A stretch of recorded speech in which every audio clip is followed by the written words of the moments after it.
দেখছেন কলকাতা টিভির সঙ্গে রয়েছে শুভাঙ্গী। শুরু করছি চারটে। রাজ্য থেকে শুরু করে দেশ বিদেশের যাবতীয় গুরুত্বপূর্ণ খবর এই অনুষ্ঠানে তুলে ধরি আপনাদের জন্য।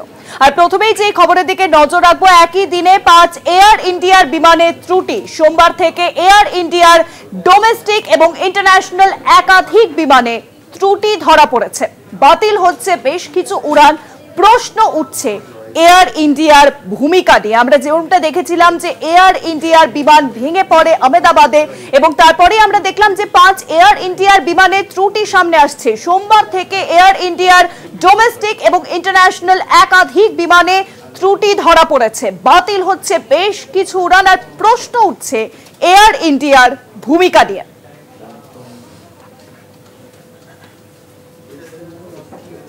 AI-171 বিমান আহমেদাবাদ থেকে যা লন্ডনের উদ্দেশ্যে যাচ্ছিল, সেই বিমানই ভেঙে পড়ে এবং তারপরে আমরা পরপর দেখছি এয়ার ইন্ডিয়ার বেশ কিছু বিমানে ত্রুটি ধরা পড়ছে। কোনো না কোনো কারণে কোথাও অবতরণ হচ্ছে, বা আমরা দেখছি যে যান্ত্রিক গোলযোগের কারণে এয়ার ইন্ডিয়ার বিমান হয়তো চালুই হচ্ছে না। এবং এই ত্রুটি কেন হচ্ছে, এয়ার ইন্ডিয়ার ভূমিকা এবং এবার প্রশ্নের মুখে এসে দাঁড়িয়েছে।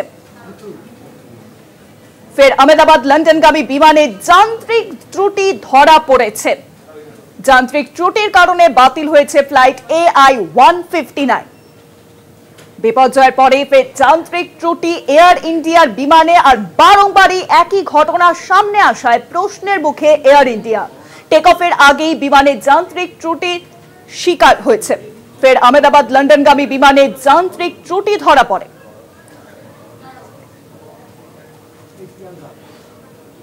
বিপর্যয়ের পরে ফের যান্ত্রিক ত্রুটি এয়ার ইন্ডিয়ার বিমানে। একই দিনে 5 এয়ার ইন্ডিয়ার বিমানে ত্রুটি। সোমবার থেকে এয়ার ইন্ডিয়ার ডোমেস্টিক বিমানে ত্রুটি ধরা পড়ে। আর বিষয়ে আরো জানাবে নিউজরুম এখন সঙ্গে রয়েছেন আমাদের প্রতিনিধি অরিত্র ঘোষ। অরিত্র, আমরা যেরকমটা দেখেছিলাম AI-171 বিমান যা ভেঙে পড়ে আহমেদাবাদ থেকে লন্ডনগামী সেই বিমান ছিল, এবং তারপর একের পর এক আমরা দেখছি যে এয়ার ইন্ডিয়ার বিমানে ত্রুটি ধরা পড়ছে। কি জানানো হচ্ছে কর্তৃপক্ষের তরফ থেকে? দেখো, গত 12 তারিখে এয়ার ইন্ডিয়ার এই যে বিমান দুর্ঘটনা আহমেদাবাদে, সেই দুর্ঘটনার পর থেকে কার্যত পঞ্চবাণে বিদ্ধ এয়ার ইন্ডিয়া। তার কারণ গতকাল অর্থাৎ সোমবার থেকে শুরু করে একের পর এক এয়ার ইন্ডিয়া এবং এয়ার ইন্ডিয়া এক্সপ্রেসের যে একাধিক বিমান রয়েছে, সেই বিমানগুলি যান্ত্রিক ত্রুটির কারণে বারংবার তাদের উড়ান প্রক্রিয়া বাতিল করতে হচ্ছে। তালিকায় কোন কোন বিমান রয়েছে দেখো, যে ঘটনাক্রম গতকাল থেকে আমরা দেখছি। প্রথমে যেটা রয়েছে, হংকং থেকে দিল্লিগামী বিমান, সেই বিমানেও যান্ত্রিক ত্রুটি ধরা পড়ে। টেক অফের পরেই যান্ত্রিক ত্রুটি ধরা পড়ে। এমার্জেন্সি ল্যান্ডিং করানো হয় হংকংয়ের বিমানবন্দরেই। বোয়িং 787 ড্রিম লাইনার AI-315 বিমানের সমস্যা, অর্থাৎ যান্ত্রিক ত্রুটির ক্ষেত্রে হংকং থেকে দিল্লিগামী প্রথম বিমান গত সোমবার থেকে যদি আমরা ধরি, সেই বিমান বাতিল করা হলো। দ্বিতীয় কোনটি রয়েছে, দিল্লি থেকে রাঁচি ডোমেস্টিক ফ্লাইট যেটা বলা হয়, দিল্লি থেকে রাঁচিগামী এয়ার ইন্ডিয়া যে বিমান, এয়ার ইন্ডিয়া এক্সপ্রেসের বিমান ছিল এটা, সেই বিমানেও কিন্তু সমস্যা দেখা যায়। সেই বিমানেও ত্রুটি ধরা পড়ে। কি ত্রুটি ধরা পড়ে দেখো, যেটা জানা যায় যে টেক অফ করার পরে বেশ কিছু টেকনিক্যাল ইস্যু অর্থাৎ যান্ত্রিক ত্রুটি ধরা পড়ে এই দিল্লি থেকে রাঁচিগামী বোয়িং 737 এয়ার ইন্ডিয়ার 9695 এই বিমানটি যান্ত্রিক সমস্যার কারণে পড়ে, যেটি এয়ার ইন্ডিয়া এক্সপ্রেসের অন্তর্গত। তৃতীয় কোন বিমান আসছে দেখো, মধ্যরাত্রে অর্থাৎ সোম এবং মঙ্গলবারের মাঝামাঝি সময়ে মধ্যরাত্রে যান্ত্রিক ত্রুটির সম্মুখীন হয় এয়ার ইন্ডিয়ার বিমান। কোথায় থেকে কোথায় যাচ্ছিল, সান ফ্রান্সিসকো থেকে মুম্বাই যাওয়ার পথে বিমানে বিভ্রাট দেখা যায় এবং কলকাতায় লেওভার করার কথা, কলকাতাতে লেওভারও করে। লেওভার করার পর ফের যখন কলকাতা থেকে মুম্বাইয়ের উদ্দেশ্যে বা সান ফ্রান্সিসকোর উদ্দেশ্যে রওনা দিচ্ছিল, সেই লেওভারের পরে কিন্তু আবারও সমস্যা ধরা পড়ে এবং সেকেন্ড টাইম টেক অফ যখন করে, অর্থাৎ কলকাতা বিমানবন্দর থেকে যখন এই ইন্টারন্যাশনাল ফ্লাই করতে যায়, সেই সময়তে একাধিক ত্রুটি ধরা পড়ে। কি ত্রুটি ধরা পড়ে, বিমানের একটি ইঞ্জিন বিকল হয়ে যায়। যাত্রীদের সঙ্গে সঙ্গে সেই বিমান থেকে নামিয়ে দেওয়া হয় এবং পরবর্তী ক্ষেত্রে তাদের অন্যত্র হোটেলে থাকার ব্যবস্থা করা হয়। সেই বিমানটি আবার হচ্ছে বোয়িং 777 এবং এয়ার ইন্ডিয়ার অর্থাৎ AI-180 মডেলের। এরপরে যে বিমান, সেটার ঘটনাস্থল হচ্ছে সেই আহমেদাবাদ সর্দার বল্লভভাই প্যাটেল আন্তর্জাতিক বিমানবন্দর, এবং সেই সর্দার বল্লভভাই আন্তর্জাতিক প্যাটেল বিমানবন্দর আহমেদাবাদ থেকে লন্ডন যাওয়ার কথা ছিল এই বিমানের। কি মনে আসছে এই ঘটনার পরে, গত 12ই জুনের স্মৃতি, অর্থাৎ গত 12ই জুনেও ঠিক একই সময়ে একই রুটের একটি বিমান যেটি টেক অফের পরেই কার্যত ভেঙে পড়ে। তার কিছু দিনের মধ্যেই আবারও ঘটনাস্থল আহমেদাবাদ, আবারও এয়ার ইন্ডিয়ার বিমান, আবারও গন্তব্য সেই লন্ডনের দিকে। কি জানা যায়? যান্ত্রিক ত্রুটির কারণে AI-159 এই বিমানটিকে বাতিল করে দেওয়া হয়। শেষ তথা এই যে 5টি বিমানের কথা আমরা আলোচনা করছি আর ইন্ডিয়ার, তার পঞ্চম যে বিমানকে বাতিল করে দেওয়া হয়, উড়ানটিকে বাতিল করে দেওয়া হয়, সেটি হচ্ছে দিল্লি থেকে প্যারিসগামী ইন্টারন্যাশনাল ফ্লাইট, যার মডেল AI-143, অর্থাৎ এটিও এয়ার ইন্ডিয়ার আরও একটি বিমান। কেন বাতিল করা হলো? টেক অফের আগেই যখন টেকনিক্যাল চেকিং হচ্ছিল বিমানের, সেই সময় বেশ কিছু ত্রুটি ধরা পড়ে। ত্রুটি ধরার পরেই এই বিমানের ফ্লাই ক্যান্সেল করে দেওয়া হয় এবং প্যারিস থেকে দিল্লি আসার যে বিমান AI-142 সেই বিমানটিকেও কিন্তু বাতিল করে দেওয়া হয়েছে। অর্থাৎ গত সোম এবং মঙ্গলবার এই দুদিনের মধ্যে কার্যত এয়ার ইন্ডিয়ার বিমানে একাধিক ত্রুটি ধরা পড়ছে এবং প্রত্যেকটি বিমানকেই বাতিল করে দেওয়া হচ্ছে। কেন এই বিমানগুলি বাতিল করে দেওয়া হচ্ছে? দেখো, একটা ফ্লাইট যখন ফ্লাই করতে চাই, সেই টেক অফ করার আগে বেশ কিছু পরীক্ষা নিরীক্ষা করা হয়। দুটি মূল বিষয় পরীক্ষা করা হয়, একদিকে যেমন সিকিউরিটি চেকিং হয়, পাশাপাশি টেকনিক্যাল চেকিংও হয়। কি কি পরীক্ষা করা হয় একটি বিমানের ক্ষেত্রে? প্রথম হচ্ছে ইঞ্জিন, অর্থাৎ টেকনিক্যাল চেকিং করা হয়। তারপর হচ্ছে ফ্লাইট কন্ট্রোল পরীক্ষা, যার মধ্যে এলিভেটর, র্যাডার এই সমস্তগুলোকে খতিয়ে দেখা হয় যে বিমান যখন ফ্লাই করছে বা টেক অফ করছে সেই সময় কোনো সমস্যা হবে কিনা। তৃতীয় হচ্ছে অ্যাভিয়েশন সিস্টেমের পরীক্ষা, তার মধ্যে থাকে নেভিগেশন এবং কমিউনিকেশন। অর্থাৎ নেভিগেশন বলতে বোঝায় যে বিমানটি কোন দিক থেকে কোন দিকে যাচ্ছে, তার যাত্রাপথ সঠিক রয়েছে কিনা। কমিউনিকেশন অর্থাৎ প্রত্যেকটি এটিসির সাথে বা বিমানের ককপিটে যারা রয়েছেন তাদের সাথে কন্ট্রোল বা কমিউনিকেশন ঠিকঠাক হচ্ছে কিনা। তৃতীয়ত হচ্ছে স্ট্যাটিক সিস্টেম পরীক্ষা, যার মধ্যে অল্টিমিটার বা মোড সি চেক করা হয়। অল্টিমিটার কি? অর্থাৎ বিমান কতটা উচ্চতায় উঠবে, কোথায় গিয়ে বিমান নামবে, টেক অফ এর সময় কতটা উচ্চতা নিয়ে সে টেক অফ করবে, ল্যান্ডিংয়ের সময় কতটা উচ্চতা নিয়ে সে ল্যান্ডিং করবে, এই সমস্ত বিষয়গুলি পরীক্ষা করা হয়।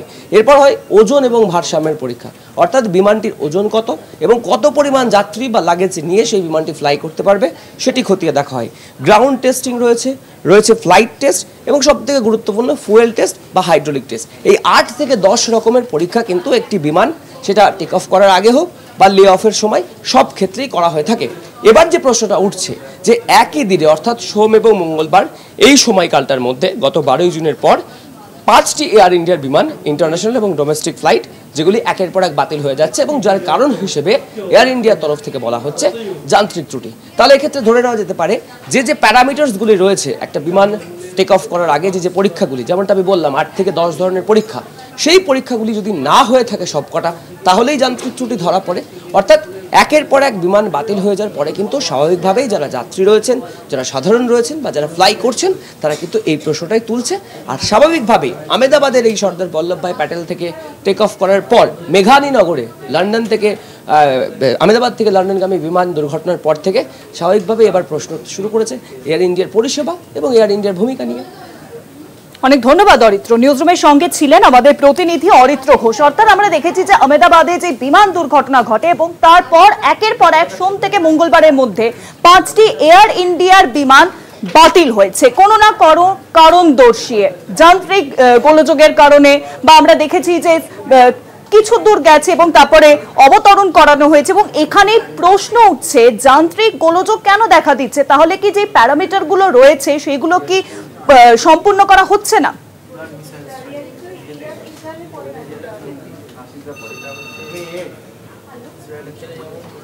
ভারতে উড়ান ক্ষেত্রে সক্রিয় বোয়িং বিমান নিয়ে এবার গুরুতর প্রশ্ন। বিশেষ করে একটি মডেলের বিমান অত্যন্ত পুরনো, আর এই বিমানগুলির টেকনোলজিও সেকেলে, আর এই বিমানগুলির আর মেরামতযোগ্য নেই। তা সত্ত্বেও সেগুলিকে আকাশে ওড়ানো হচ্ছে।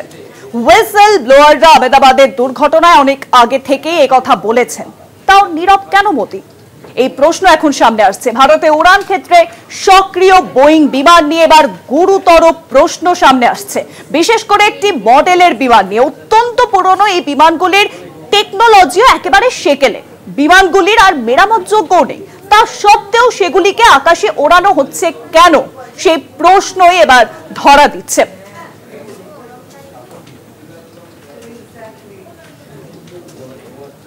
আমরা দেখেছি যে একের পর এক বিমান সোম থেকে মঙ্গলে 5টি এয়ার ইন্ডিয়ার বিমান স্থগিত হয়ে গেছে। আর এই বিষয়ে আরো জানাবেন নিউজরুমে এখন সঙ্গে রয়েছেন আমাদের পলিটিক্যাল এডিটর আশিস চট্টোপাধ্যায়। আশিস, আমরা দেখেছি যে আহমেদাবাদের থেকে যে বিমান লন্ডনের উদ্দেশ্যে যাচ্ছিল AI-171, সেই বিমান দুর্ঘটনাগ্রস্ত হয়। টেক অফ করার পরেই আমরা দেখেছি যে সেটি বিমান দুর্ঘটনার কবলে পড়ে এবং তারপরে সোম থেকে মঙ্গলবার একাধিক এয়ার ইন্ডিয়ার বিমান বাতিল হচ্ছে কোনো না কোনো কারণে, এবং তারপরেও কেন মোদী সরকার নীরব? দেখো, এটা একটা এত বড় ব্যাপার যে এটা কেন্দ্রীয় সরকার এবং মোদির কাছে সবথেকে বড় চ্যালেঞ্জ নিয়ে এসছে। সাম্প্রতিককালে এত বড় চ্যালেঞ্জ মোদিকে ফেস করতে হয়নি এবং এর সমাধান কি করে হবে সেদিকে তাকিয়ে আছে গোটা দেশবাসী। ব্যাপারটা কি? ব্যাপারটা হচ্ছে বোয়িংয়ের যেসব বিমান আমাদের দেশে সক্রিয় রয়েছে তার মধ্যে একটা বড় অংশ বোয়িং 787 মডেলের বিমান। এই বিমানগুলো অত্যন্ত পুরনো এবং এগুলো টেকনোলজি অত্যন্ত সেকেলে। বিমানগুলো এমনভাবেই অ্যাসেম্বল করা হয়েছিল যাতে সেগুলো এখন আর মেরামতের যোগ্য নেই, এই কথা বারবার হুইসেল ব্লোয়াররা বলেছেন। এই হুইসেল ব্লোয়ারদের মধ্যে একজনের নাম স্যাম সালিপুর। স্যাম সালিপুর বোয়িংয়েরই ইঞ্জিনিয়ার এবং তিনি আহমেদাবাদের এই দুর্ঘটনার অনেক আগেই বলেছেন যে বোয়িং 787 বিমানগুলো আর উড়ানের যোগ্য নয়, সেগুলোকে এখনই বসিয়ে দেওয়া উচিত। কেন্দ্রীয় সরকারের কাছে সালিপুরের দেওয়া এই যে হুইসেল ব্লোয়িং রিপোর্ট, সেই রিপোর্ট নিশ্চয়ই ছিল হয়তো টাটা পরিচালিত এয়ার ইন্ডিয়া এবং এয়ার ইন্ডিয়া এক্সপ্রেসের কাছেও, কিন্তু কোনো রহস্যজনক কারণে এই বিমানগুলোকে বসিয়ে দেওয়া হয়নি, বরং সেগুলোকে ওড়ানোর জন্যই সব রকম ব্যবস্থা নেওয়া হয়েছিল। 787 মডেলের বোয়িং বিমান চালাতে রাজি হচ্ছিলেন না পাইলট এবং ইঞ্জিনিয়াররা, কিন্তু তাদের ওপরে চাপ সৃষ্টি করে এই বোয়িংগুলো আকাশে ওড়াবার জন্য তাদেরকে বলা হচ্ছিল। এই রকম রিপোর্টও আহমেদাবাদের ঘটনার আগেই সামনে আসছিল এবং কোনো সংবাদ মাধ্যম সে ধরনের রিপোর্ট করছিল। এবারে আহমেদাবাদে যখন বিমানটি ভেঙে পড়ল এবং একজন ছাড়া সমস্ত যাত্রী নিহত হলেন, তাদের দেহ ছিন্ন ভিন্ন হয়ে গেল, তারপরে কি হলো আমরা জানি যে কয়েক সেকেন্ডের মধ্যে, টেক অফ করার কয়েক সেকেন্ডের মধ্যে বিমানটি ভেঙে পড়ে। বিমানটি টেক অফ করার যে ভঙ্গি এবং এত দ্রুত বিমানটি ভেঙে পড়েছিল, যেটা কখনো পাইলটের ভুলের জন্য হবে বলে মনে করা হয় না, কেননা টেক অফের সময় পাইলটরা সমগ্র মনোযোগ দিয়ে কাজ করেন। এই বিমানটির যিনি পাইলট ছিলেন তার 8200 ঘন্টার অভিজ্ঞতা রয়েছে। এরা হচ্ছে একেবারে সবথেকে বেশি অভিজ্ঞ প্রফেশনাল যারা কাজে আছেন, এখনও রিটায়ার করেননি, তাদের মধ্যে একজন। এর সহকারী পাইলটের 1000 ঘন্টার বেশি অভিজ্ঞতা রয়েছে। সুতরাং টেক অফের মুহূর্তে, টেক অফের কয়েক সেকেন্ডের মধ্যে বিমান ভেঙে পড়া পাইলটের ভুলে তা হওয়ার সম্ভাবনা প্রায় নেই। যিনি বেঁচে আছেন তিনি বলেছেন যে বিমানটি ভেঙে পড়ার মুহূর্তে তিনি একটি বিকট বিস্ফোরণের শব্দ শুনেছিলেন। এই বিস্ফোরণ কেন হলো, এই কথা দেখেই, এই কথা শুনেই বিশেষজ্ঞরা মনে করছেন পাইলটের ভুলে নয়, বিমানটির যে টেকনিক্যাল অ্যালাইনমেন্ট, বিমানটির মধ্যে যে কারিগরি সমস্যা ছিল তার কারণে বিমানে বিস্ফোরণ হয়েছিল। হুইসেল ব্লোয়াররা এর আগে বলেছেন বিমানগুলোর ইঞ্জিনে সমস্যা, বিমানগুলোর অক্সিজেন সার্কুলেশনের সমস্যা সহ বিমানগুলোর বিভিন্ন আলাদা আলাদা অংশের সমস্যা রয়েছে এবং এই সমস্যাগুলো আর মেরামতের যোগ্য নয়। সেই কারণে আহমেদাবাদের বিমানটি কি ভেঙে পড়েছে? কে বলবে সত্যিটা কোথায়? একটাই সূত্র থেকে যায় এই ধরনের বিমান দুর্ঘটনায়, সেটা কি? সেটা হচ্ছে ব্ল্যাক বক্স। ব্ল্যাক বক্সের ডেটা অ্যানালিসিস করে একটা ইঙ্গিত পাওয়া যেতে পারে যে কেন বিমানটি ভেঙে পড়েছিল। আমরা কি দেখতে পাচ্ছি, এই বিমানটি ভেঙে পড়ার পরেই আমেরিকা থেকে নাকি 4 জন বিশেষজ্ঞ প্রোব পার্সোনেল, তদন্ত করবার মতো লোক যারা বোয়িংয়ের লোক, তারা ভারতে এসে পৌঁছেছে। অভিযোগ করা হচ্ছে ব্ল্যাক বক্সের ডেটা, ব্ল্যাক বক্সের তথ্য তারা হাতিয়ে চলে যাবেন আমেরিকায় এবং ব্ল্যাক বক্সের তথ্য যাই থাক, তারা শেষ পর্যন্ত ওই মৃত পাইলটের ওপরে এবং সহ পাইলটের ওপরে বিমান ভেঙে পড়ার দোষ চাপিয়ে দেবেন। কেন? তার কারণ যদি বোয়িং বিমানের টেকনিক্যাল ফল্টের জন্য এই বিমান দুর্ঘটনা হয়ে থাকে বলে প্রতিষ্ঠিত হয়, তাহলে আমেরিকার বিমান উৎপাদন ক্ষেত্রে বিপর্যয় দেখা দেবে। আমরা এই কথা বলছি যে বোয়িংয়ের শেয়ার মূল্য গত 3-4 দিনে ব্যাপকভাবে কমেছে। বোয়িং বিমান আর ওড়ানো যাবে কিনা তা নিয়ে প্রশ্ন দেখা দিয়েছে সারা পৃথিবীতে, কেননা সারা পৃথিবীতেই বোয়িং কোম্পানি বিমান বেচে। সেক্ষেত্রে যদি বোয়িংয়ের টেকনিক্যাল ত্রুটির কারণে আহমেদাবাদের দুর্ঘটনা ঘটে থাকে বলে প্রমাণ হয়, সেক্ষেত্রে আমেরিকা, বোয়িং কোম্পানি, বিশাল বিশাল কর্পোরেশনগুলো এবং ট্রাম্প, তাদের পক্ষে বড় রাজনৈতিক সমস্যা দেখা দিতে পারে। এখন ভারতের প্রধানমন্ত্রী কি করবেন? তিনি কি বোয়িংয়ের চাপের কাছে মাথা নত করবেন? তিনি কি বোয়িং এবং ট্রাম্পের চাপের কাছে চুপ করে থাকবেন? ব্ল্যাক বক্স অ্যানালিসিস করার ব্যবস্থা ভারতে আগে ছিল না, কিন্তু কয়েক মাস হলো ভারতও সেই টেকনোলজি আয়ত্ত করেছে। ব্ল্যাক বক্সের অ্যানালিসিস ভারতেও করা যায়। সুতরাং ভারতে ব্ল্যাক বক্স রেখে তার অ্যানালিসিস করা হবে, নাকি ব্ল্যাক বক্সটিকে বোয়িংকে নিয়ে যেতে অ্যালাউ করা হবে? এই প্রশ্ন আজকে মোদির সামনে। মোদি বুঝতে পারছেন যে ভারতকে নানানভাবে আটকাতে সক্রিয় ট্রাম্প। তিনি ইলন মাস্ককে বলেছেন টেসলা কারখানা যেন ভারতে করা না হয়। তিনি টিম কুককে বলেছেন ভারতে যেন অ্যাপেল ম্যানুফ্যাকচারিং কোম্পানি না করা হয়। ইদানিং দেখা যাচ্ছে ভারত পাক সংঘর্ষে মূলত আমেরিকা পাকিস্তানকেই কিছুটা তোল্লাই দিয়েছে। সব মিলিয়ে ভারতের সারা বিশ্বে অর্থনৈতিক শক্তি হিসেবে মাথা তুলে দাঁড়ানোর যে প্রচেষ্টা, তাকে বাধা দিতে চাইছে হয়তো আমেরিকা, হয়তো ট্রাম্পও তাই চাইছেন। এই পরিস্থিতিতে তাই মোদির সামনে দুটো রাস্তা খোলা। এক, ট্রাম্প এবং বোয়িংয়ের চাপে ব্ল্যাক বক্সকে ছেড়ে দেওয়া এবং ওই মৃত পাইলটের মৃতদেহ, টুকরো টুকরো মৃতদেহগুলোকে দোষী করে তাদেরকে কাঠগড়ায় দাঁড় করানো। আর দুই, সত্যিটাকে বের করে আনা। তখন কিন্তু বেরোতে পারে বোয়িং প্লেনগুলোর বিরাট টেকনিক্যাল ত্রুটি রয়েছে, তা সত্ত্বেও তাদের ওড়ানো হচ্ছে আকাশে। সেক্ষেত্রে মার্কিন বিমান উৎপাদন বিশাল বিশাল কর্পোরেশন, লক্ষ লক্ষ কোটি ডলারের কর্পোরেশনগুলোতে নামতে পারে বড় ধস। দেখার ভারত সরকার কোন দিকে যায়। অনেক ধন্যবাদ আশিস। দ্য নিউজরুমের সঙ্গে ছিলেন আমাদের পলিটিক্যাল এডিটর আশিস চট্টোপাধ্যায়। ভারতে উড়ান ক্ষেত্রে সক্রিয় বোয়িং বিমান নিয়ে এবার গুরুতর প্রশ্ন দেখা দিচ্ছে।